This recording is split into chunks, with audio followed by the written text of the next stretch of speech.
चलिए बच्चों, तो अब हम बात करेंगे रसोवेशन के कुछ अभिलक्षणों की कि जो हमारा कैमेजॉर्प्शन होता है वो क्या कैरेक्टरिस्टिक्स रखता है।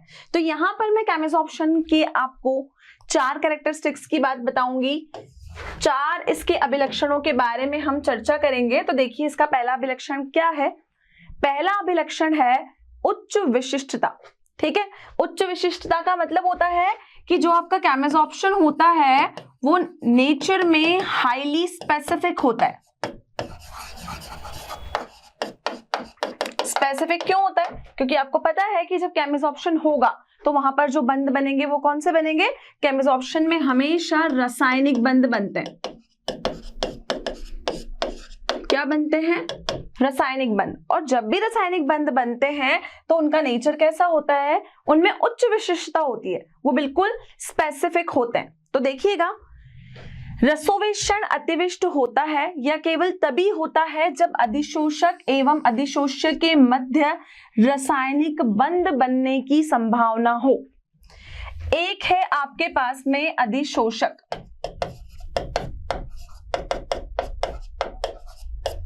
और दूसरा है अधिशोष्य।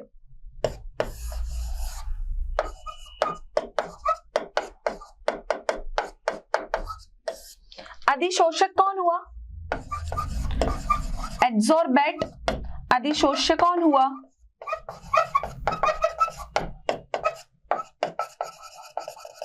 Adsorbent medium. जब इन दोनों के बीच में रासायनिक बंध बनता है, केमिकल बॉन्ड बनता है, तभी आपका रसोवेशन होता है। तो हम बोल रहे हैं कि उदाहरण के लिए अगर ऑक्सीजन वाली धातुओं का अधिशोषण हुआ तो सिंपल सी बात है ना कि अगर ऑक्सीजन का अधिशोषण होगा तो ऑक्साइड बनेगा, हाइड्रोजन का होगा तो हाइड्राइड बनेगा। ऐसा तो नहीं होगा ना कि हाइड्रोजन का अधिशोषण हुआ और ऑक्साइड बन गया और ऑक्सीजन का अधिशोषण हुआ और हाइड्राइड बन गया। ऐसा कभी नहीं होगा। अगर ऑक्सीजन गैस का अधिशोषण किसी सतह पर हुआ है तो वो नेचर में ऑक्साइड ही बनाएगा। यही चीज बताती है कि जो आपका रसोवेशन होता है वो नेचर में हाईली स्पेसिफिक होता है, हमेशा उच्च विशिष्टता वाला होता है। तो ये थी आपकी रसोवेशन की पहली प्रॉपर्टी। चलिए, नेक्स्ट कैरेक्टरिस्टिक है इसका अनुत्क्रमणीयता। अनुत्क्रमणीयता का मतलब होता है कि जो रसोवेशन की अभिक्रिया होती है, जो रसोवेशन का प्रोसेस होता है, वो नेचर में इरिवर्सिबल होता है। कैसा होता है?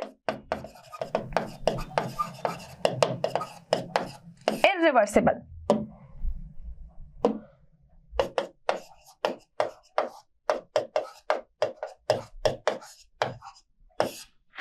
अनुत्क्रमणीय। ओके, अब आप जानते हो कि जब भी केमिकल रिएक्शन होती है, हम किसी भी केमिकल रिएक्शन को, जब केमिकल बॉन्ड बन जाते हैं तो हम दोबारा से उससे पहले वाले प्रोडक्ट को ऑब्टेन नहीं कर सकते। इसका मतलब हम कहते हैं कि जो रसोवेशन हुआ उसका नेचर कैसा है? अनुत्क्रमणीय है, वो नेचर में आपका इरिवर्सिबल है। तो देखिएगा, रसोवेशन में यौगिक बनने के कारण इसकी प्रकृति अनुक्रमणीय होती है, क्योंकि जो यौगिक बना है वो रासायनिक बंधों से बना है। रसोवेशन भी एक ऊष्माक्षेपी प्रक्रम है, परंतु उच्च सक्रियण ऊर्जा के कारण निम्न तापों पर यह बहुत धीमा होता है। रसोवेशन आपका एक्सोथर्मिक प्रोसेस है, ऊष्माक्षेपी। ठीक है, ताप बढ़ने पर बढ़ता जाता है।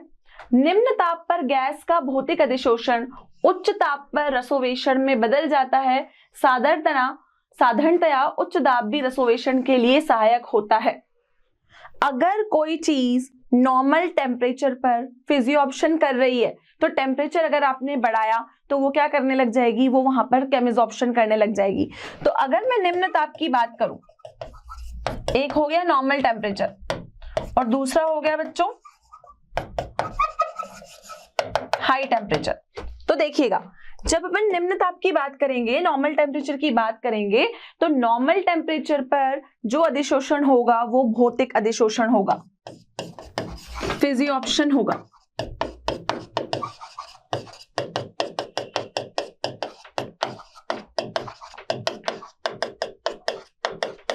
लेकिन अगर मैं उच्च ताप की बात करूं तो उच्च ताप पर क्या होता है? उच्च ताप पर आपका कैमिजॉर्प्शन होता है, मतलब रसोवेशन होता है। तो अगर आपने टेम्परेचर को बढ़ाया तो आपका जो फिजियोप्शन है वो किस में कन्वर्ट हो जाएगा? वो आपका केमिसॉर्प्शन में परिवर्तित हो जाएगा। क्लियर? तो ये इसकी दूसरी प्रॉपर्टी थी, अनुत्क्रमणीयता। चलिए आगे बढ़ते हैं तीसरी प्रॉपर्टी की तरफ, जिसका नाम है पृष्ठीय क्षेत्रफल। अब पृष्ठीय क्षेत्रफल का क्या मतलब होता है? पृष्ठीय क्षेत्रफल का मतलब हुआ सरफेस एरिया।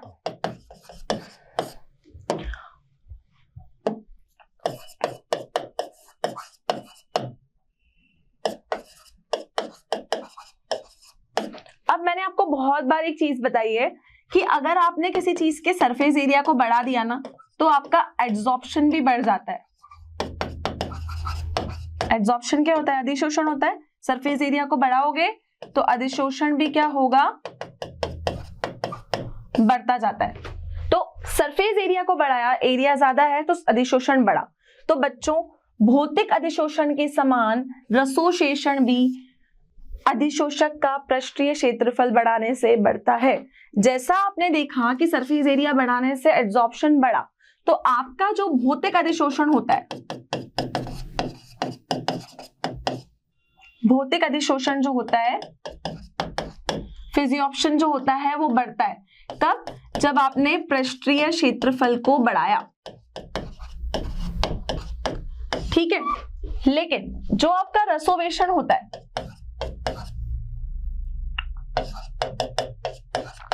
रसोशोषण जो होता है वो भी बढ़ता है अगर आपने पृष्ठीय क्षेत्रफल को बढ़ा दिया। क्लियर है इतना? तो सरफेस एरिया के बढ़ने से फिजियोप्शन बढ़ता है, सरफेस एरिया के बढ़ने से हमारा केमिसॉर्प्शन भी बढ़ता है। और ये सरफेस एरिया हम किसका बढ़ाते हैं? ये सरफेस एरिया हम हमेशा एड्सॉर्बेट का बढ़ाते हैं, अधिशोषक का बढ़ाते हैं। तो जो आपका एड्सॉर्बेट होता है, जिसको हम अधिशोषक कहते हैं, हम सरफेस एरिया उसी का बढ़ाते हैं, पृष्ठीय क्षेत्रफल हम उसी का बढ़ाते हैं। तो क्षेत्रफल बढ़ने से क्या होता है? फिजियोप्शन और केमिसॉर्प्शन दोनों की प्रोसेस बढ़ती जाती है। तो ये थी आपकी तीसरी प्रॉपर्टी। चौथी प्रॉपर्टी होती है आपकी अधिशोषण की एंथैल्पी, मतलब अधिशोषण की एनर्जी। अब मैं बार बार एक ही बात बोल रही हूं कि जो मेरा रसोशोषण हुआ, केमिसॉर्प्शन हुआ, वो क्यों हुआ?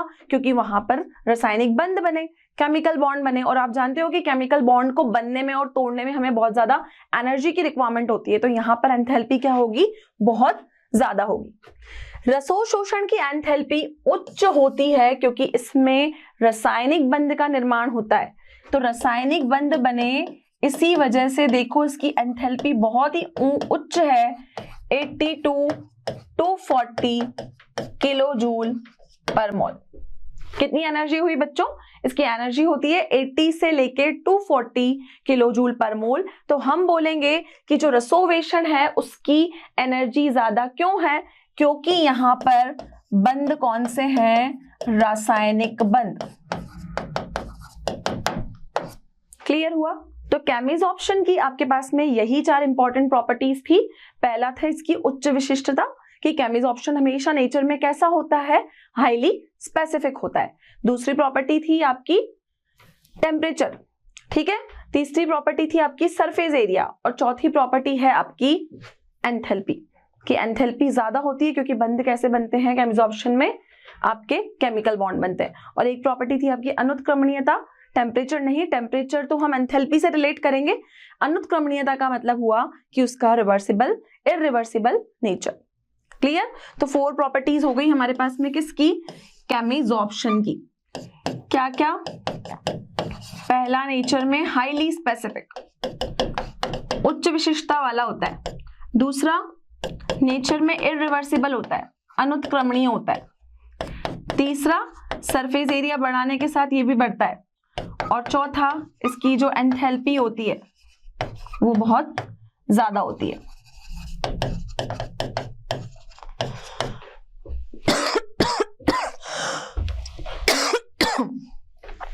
तो ये 4 प्रॉपर्टीज हो गई हमारे पास में केमिसॉर्प्शन की।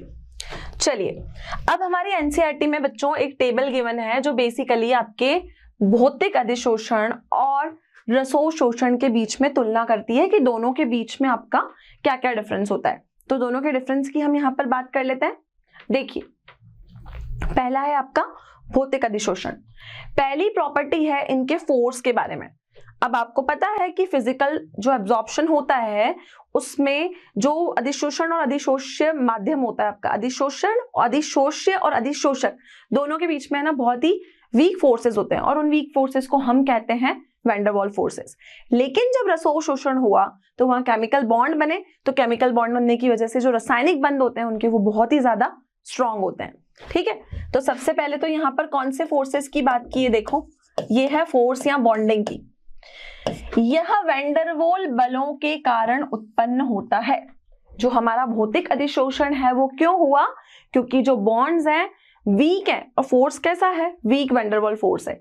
लेकिन जब हमारा रासायनिक अधिशोषण हुआ, रसोव शोषण हुआ, उनके बीच में केमिकल बॉन्ड बने और हमें पता है कि केमिकल बॉन्ड कैसे होते हैं, स्ट्रॉन्ग बॉन्ड्स होते हैं। तो केमिकल बॉन्ड कैसे हुए बच्चों आपके, स्ट्रॉन्ग बॉन्ड्स। इतना क्लियर। चलिए, यह प्रकृति में विशिष्ट नहीं है, ये बात हो रही है इसकी स्पेसिफिसिटी की, विशिष्टता की। अब मैंने आपको बताया अभी कि जो केमिजॉर्प्शन होता है वो अति विशिष्ट होता है। ऑक्सीजन है तो वो ऑक्साइड ही बनाएगा, हाइड्राइड है तो वो हाइड्रोजन से ही बनेगा, लेकिन ये नेचर में स्पेसिफिक नहीं होते। लेकिन अगर मैं केमिजॉर्प्शन की बात करूं तो रासायनिक अधिशोषण हमारा नेचर में बहुत ज्यादा स्पेसिफिक होता है, तो हम बोलेंगे ये अतिविशिष्ट होता है, हाईली स्पेसिफिक होता है। क्लियर बच्चों। चलिए, तीसरी प्रॉपर्टी है इसके रिवर्सिबल नेचर की। आपको पता है फिजियोप्शन में बीच में वीक वैन डर वाल फोर्सेस हैं, तो ये उत्क्रमणीय होता है, नेचर में ये आपका रिवर्सिबल होता है। लेकिन अगर मैं रासायनिक अधिशोषण की चर्चा करूं तो रासायनिक अधिशोषण जो है वो केमिकल बॉन्ड की वजह से बना, तो ये नेचर में कैसा होता है, ये आपका नेचर में अनुत्क्रमणीय होता है, नेचर में इररिवर्सिबल होता है।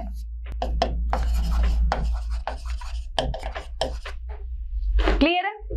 चलिए, ये थी थर्ड प्रॉपर्टी। अब हम फोर्थ प्रॉपर्टी की बात करेंगे। ये डिपेंड करता है आपका नेचर ऑफ गैस पे।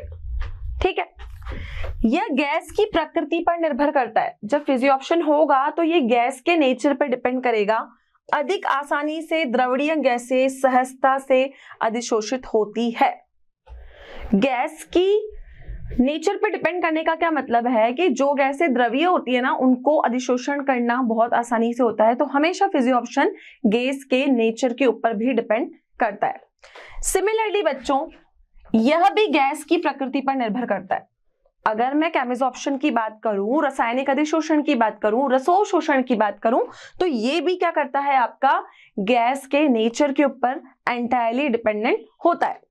वह गैसें जो अधिशोषक से क्रिया करती है वही रसोव शोषण को दर्शाती है। जो गैसें अधिशोषक के साथ क्रिया करेगी, जैसे आपने कोई भी सरफेस ली, आपको ऑक्सीजन का यहाँ पर अधिशोषण करवाना है, तो ये ऑक्सीजन कैसी है इसके नेचर पे भी डिपेंड करेगा। तो चाहे मैं रसोवशोषण की बात करूं, चाहे मैं भौतिक अधिशोषण की बात करूं, दोनों ही क्या कर रहे हैं, नेचर ऑफ गैस के ऊपर डिपेंडेंट है। क्लियर इतना। चलिए, फिफ्थ प्रॉपर्टी होती है एंथैल्पी के बारे में। अभी अभी हमने एंथैल्पी की बात की थी। इसमें अधिशोषण की एंथैल्पी कम होती है, सिर्फ 20 से लेके 40 किलोजूल पर मोल।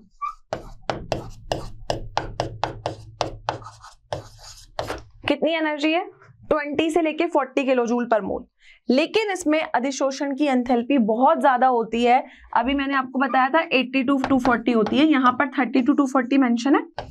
30 नहीं, इसको 80 कर लीजिए, 80 to 240 होती है क्योंकि ये रसोवेशन से ज्यादा होती है।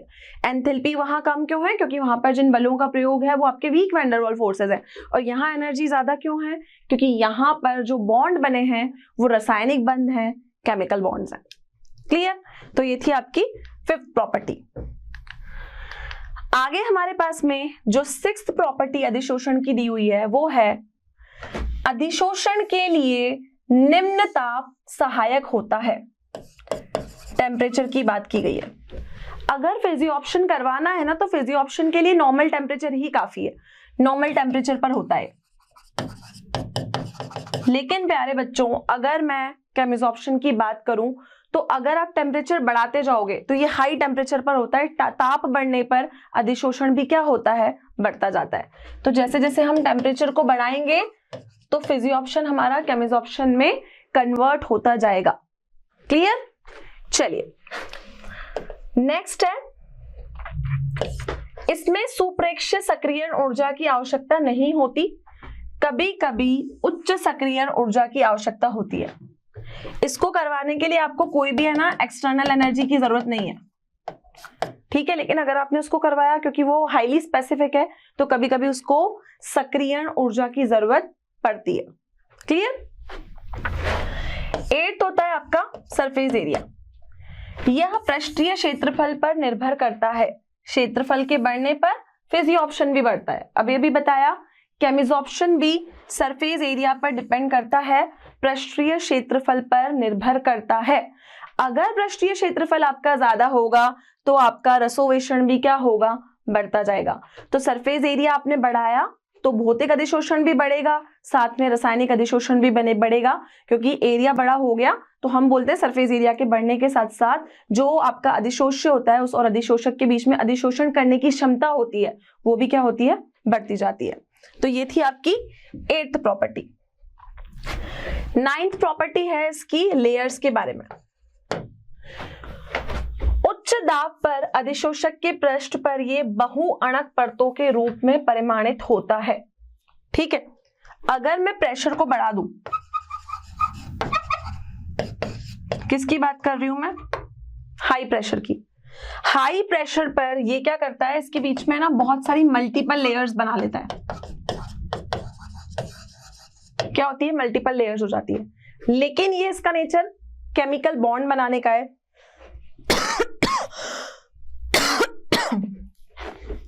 तो यह आपका एक एकल अणुक परत के रूप में फलित होता है। इसके में क्या बनती है, सिर्फ एक सिंगल लेयर बनती है। तो फिजियोप्शन मल्टीपल लेयर्स बना सकता है, लेकिन ये केमिजोप्शन जो है केमिकल प्रोसेस है तो इसमें मल्टीपल लेयर्स बनेगी। और यही बच्चों आपका ये चैप्टर जो है इसका हम सेकेंड लेक्चर कंप्लीट कर चुके हैं, जिसमें हमने अधिशोषण के प्रकार की चर्चा की। अधिशोषण 2 तरीके के होते हैं, भौतिक अधिशोषण और रासायनिक अधिशोषण। दोनों की हमने डिफरेंट प्रॉपर्टीज पर डिस्कशन किया कि दोनों में फोर्सेस कैसे होंगे, टेम्परेचर बढ़ाने पे क्या होगा, एरिया बढ़ाने पे क्या होगा, दोनों की एंथैल्पी कैसी होगी, दोनों में बॉन्ड कैसे बनेंगे, कि कौन नेचर में कैसा है, एक आपका स्पेसिफिक है एक स्पेसिफिक। साथ में हमने ये देखा कि जो फिजियोप्शन है वो नेचर में स्पेसिफिक नहीं है, केमिजोप्शन स्पेसिफिक है। जब फिजियोप्शन होगा तो मल्टीपल लेयर्स बनेगी और केमिजोप्शन में सिर्फ एक सिंगल लेयर बनेगी। तो आई होप कि आज का लेक्चर सभी बच्चों को क्लियर है। इस टॉपिक से रिलेटेड अगर आपको कोई भी क्वेश्चंस, कंटेंट या डीपीपी की रिक्वायरमेंट है तो आप डाउनलोड कर सकते हैं हमारा मोशन लर्निंग ऐप। तो बच्चों नेक्स्ट लेक्चर में हम फिर मिलेंगे with a new topic. So thank you so much, have a great day.